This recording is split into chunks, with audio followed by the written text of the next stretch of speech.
दोस्तों वीडियो सिर्फ और सिर्फ एजुकेशनल पर्पस के लिए है, इन्वेस्टमेंट एडवाइस नहीं है। तो वीडियो को देखकर आप सीख सकते हो और इन्फॉर्मेशन को ले सकते हो।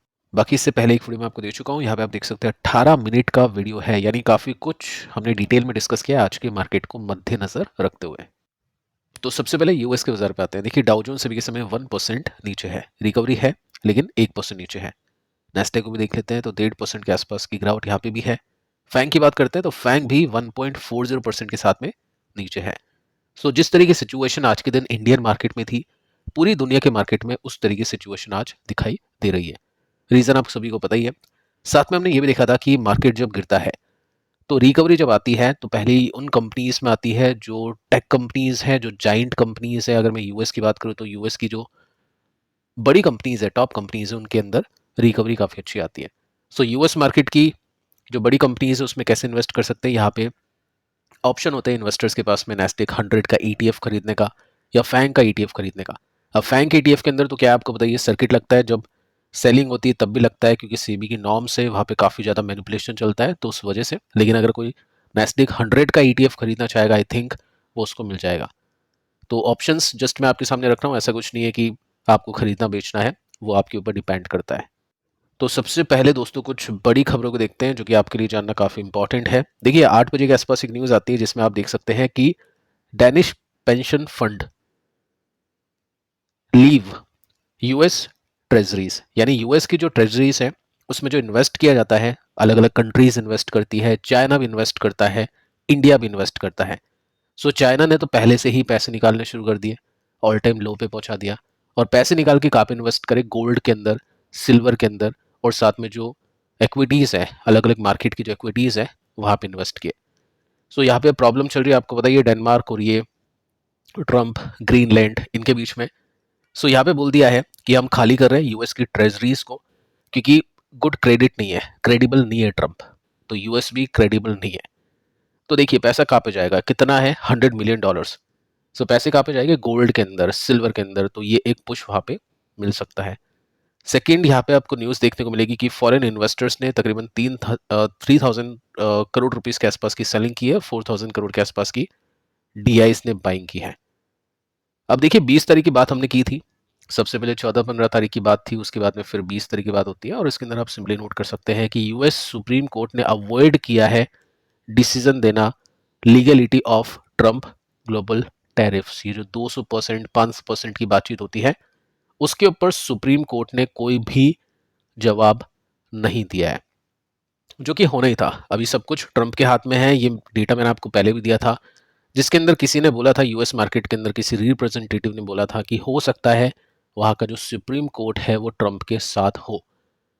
सो बैड न्यूज़ है इंडियन मार्केट के लिए, क्योंकि अब ट्रम्प को रोकना काफ़ी डिफिकल्ट है। वहाँ का जो सुप्रीम कोर्ट है वो नहीं रोक पाया, तो कौन रोक सकता है। साथ में देखिए दोस्तों, यहाँ पे और भी कुछ इंटरेस्टिंग न्यूज़ आई है जो कि मार्केट को भड़का सकती है। ट्रम्प ने शेयर किया है एक नया मैप जिसमें कनाडा, वेनेजुला और ग्रीनलैंड यूएस की टेरिटरी में आ जाता है। अब ये जो इमेज है ना, ये एआई से बनाई हुई इमेज है, मैप है। और उसको ट्वीट भी किया, आई थिंक इनका जो सोशल प्लेटफॉर्म है उसका ये एक हैंडल है या फिर ट्वीट होगा, हो सकता है एक्स पे। सो ये जो इमेज है ये एआई के द्वारा बनाई हुई है, बट ट्रम्प ने डाली है। अब सनक आप देख सकते हैं कितनी बड़ी सनक है, कितना बड़ा ईगो है। सो उसका जो हर्जाना है हमको भुगतना पड़ रहा है, कंट्रीज को भुगतना पड़ रहा है। गोल्ड एंड सिल्वर किसके पास में कितना ही होगा, पोर्टफोलियो का 10%, 5%, 15%, उससे क्या होगा। एक्चुअल जो पैसा है वो इक्विटीज में है। साथ में आप देख सकते हैं एक और इमेज यहाँ पे शेयर की है ग्रीनलैंड की, कि यूएस की टेरिटरी में आ चुका है 2026 से। साथ में दोस्तों कुछ न्यूज़ ये भी आ रही है कि यूएस के जो मिलिट्री एयरक्राफ्ट है वो बढ़ चुके हैं ग्रीनलैंड की तरफ। सो कुछ हो सकता है बैड न्यूज़ अपने को सुनने को मिल जाए आगे चल के, और उसी बेसिस पे यहाँ पे एफआईज ने भी पिछले कुछ टाइम से बिक वाली कंटिन्यूसली जारी रखी है। और रिएक्शंस भी आप देख सकते हैं मार्केट का भी कैसा चल रहा है। सो ठीक है, बैड न्यूज़ है, बैड न्यूज़ पे बैड न्यूज़ कंटिन्यूसली मिलती जा रही है। साथ में आप देख सकते हैं यूएस के स्टॉक्स गिरे हैं बहुत तेज़ी से टैरिफ के चक्कर में। नेटफ्लिक्स के नंबर अभी के समय पेंडिंग में है। साथ में जो फेड के चेयरमैन का डिसीजन है अगले हफ्ते आ सकता है, अब ये भी एक धमाका होगा। सो सारा खेल अभी दोस्तों टिका हुआ है ट्रम्प के ऊपर। ऑलरेडी मैं आपको बता चुका हूँ कि जब तक ये इंसान है, जब तक एक्सपेक्टेशंस आपको काफ़ी लो रखनी चाहिए। सेफ्टी पर्पस से या फिर हेजिंग के पर्पस से जो गोल्ड एंड सिल्वर है उसके अंदर भी थोड़ा सा ध्यान देगा इन्वेस्टर, और देना भी चाहिए। लेकिन फोमो नहीं, फोमो करते तो फिर ऐसे होना चाहिए। अगर गिरावट आती है तो डेफिनेटली फिर वो फोमो नहीं होगा, फिर वो बाय एंड डिप की स्ट्रैटेजी प्लांट हो सकती है। देखते हैं नेक्स्ट गिरावट गोल्ड एंड सिल्वर में कब आती है। बाकी अभी के समय तो अंधा पैसा वहाँ पे बन रहा है। अब दोस्तों आईपीओस पे आते हैं। आईपीओस में कुछ है क्या, क्योंकि इक्विटीज के अंदर तो कुछ खास नहीं है, पोर्टफोलियोज अभी के समय नीचे है। इन्वेस्टर्स के आईपीओस में देखते हैं कुछ है क्या। तो यहाँ पे शेडो फ्लैक्स फैक्स करके एक कंपनी है, टेक कंपनी है। 2000 करोड़ का मार्केट इशू साइज है, मतलब तो ठीक है। लेकिन जीएमपी कितना है, जीएमपी कुछ है ही नहीं, 12% का था, उसके बाद में घटता है। सो मार्केट की सिचुएशन को देखकर जस्ट ये 4% हो चुका है। सो कुछ खास नहीं है। साथ में एक बड़ी अपडेट ये भी आती है कि वॉलमार्ट का जो पेमेंट जाइंट कंपनी है फोन पे रिसीव कर चुका है सेबी की हरी झंडी फॉर आईपीओ। अभी तक कोई भी वैल्यूएशन, कोई भी प्राइसिंग डिसाइड हुई नहीं है। देखते हैं किस तरह की प्राइसिंग, किस तरह की वैल्यूएशन आती है, पैसे बन पाते हैं या फिर पेटीएम वाला सीन इसमें देखने को मिलता है। सो अब दोस्तों स्टॉक्स पे आते हैं, कंपनीज पे आते हैं। काफी इंटरेस्टिंग न्यूज आपके सामने यहाँ पे है। देखिए न्यूज एंड सॉफ्टवेयर 15% का क्रैश ओपन मार्केट के अंदर, ठीक है। आप इसमें नोट कर सकते हैं कि जो प्राइस एक्शन था वो कुछ ऐसा था कि तकरीबन तकरीबन 12 बजे के आसपास, 1 बजे के आसपास एक गिरावट आती है, बिकवाली इसमें शुरू हो जाती है। और इसके पीछे का रीज़न है इसके नंबर्स। अगर आपके पास में है स्टॉक तो भी इंपॉर्टेंट है देखना, नहीं है तो भी सीखने के लिए इंपॉर्टेंट है। देखिए आप देख सकते हैं नेट प्रॉफिट इसके कम हुए हैं, लेबर कोड ये सब चीज़ें चल रही है, लेकिन साथ में आप देखोगे ना तो रेवेन्यू कंपनी के फ्लैट है। सो ये चीज़ मार्केट को पसंद आई नहीं। आप देख सकते हैं कि स्टॉक गिरा 15%, इम्पैक्ट कर चुका है प्रॉफिट को लेबर कोड, लेकिन know top line growth, top line की ग्रोथ नहीं थी।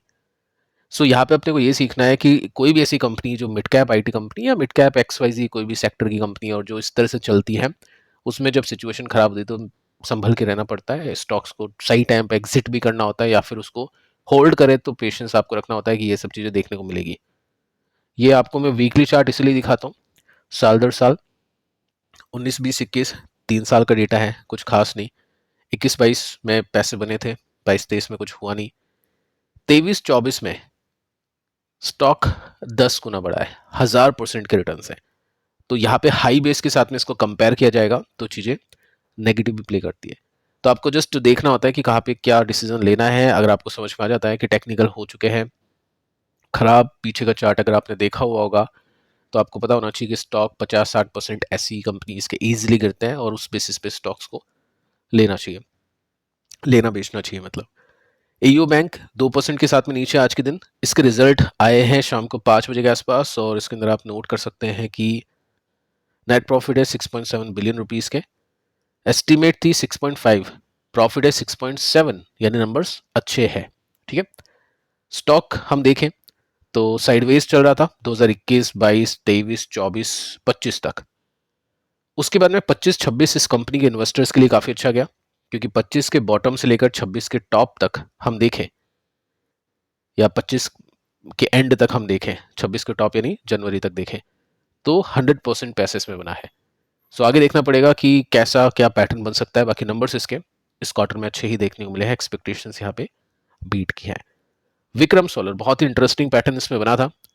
इन्वेस्टर्स को लग रहा था कुछ हो सकता है अच्छा, क्योंकि सोलर कंपनी है और वैल्यूएशन भी ठीक थी, रिजल्ट मतलब जीएमपी भी अच्छा था, लिस्टिंग भी सही थी।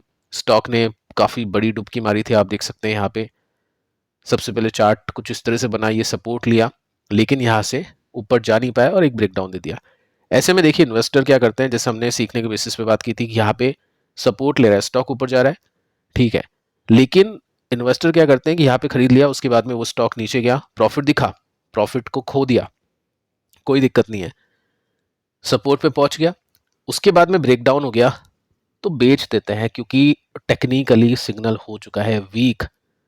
और न्यू लिस्टेड कंपनीज जब ब्रेकडाउन करती है ना तो बहुत ही खतरनाक गिरावट होती है, ब्रेकआउट करती है तो बड़ी तेजी आती है। इसलिए कहते हैं न्यू लिस्टेड कंपनी का जब तक ट्रेंड क्लियर नहीं हो जाए जब तक कुछ नहीं करते हैं, और करते भी है तो प्रॉपर तरीके से काम करते हैं। अब देखो जैसे ही इसने ब्रेकडाउन दिया, स्टॉक कहाँ से कहाँ तक निकल लिया। फिलहाल आज के दिन जो इसने गिरावट दिखाई है एक तरह से ब्रेकडाउन है।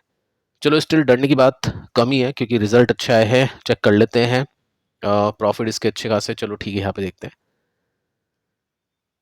19 करोड़ का प्रॉफिट था जो कि 98 करोड़ का हो चुका है। 436% का जंप है वाइनवा बेसिस में। क्यों हुआ ऐसा? क्योंकि लो बेस था, 8% का मार्जिन था, अभी रेंज आ चुकी है इसकी 19, 20, 21% के मार्जिन की।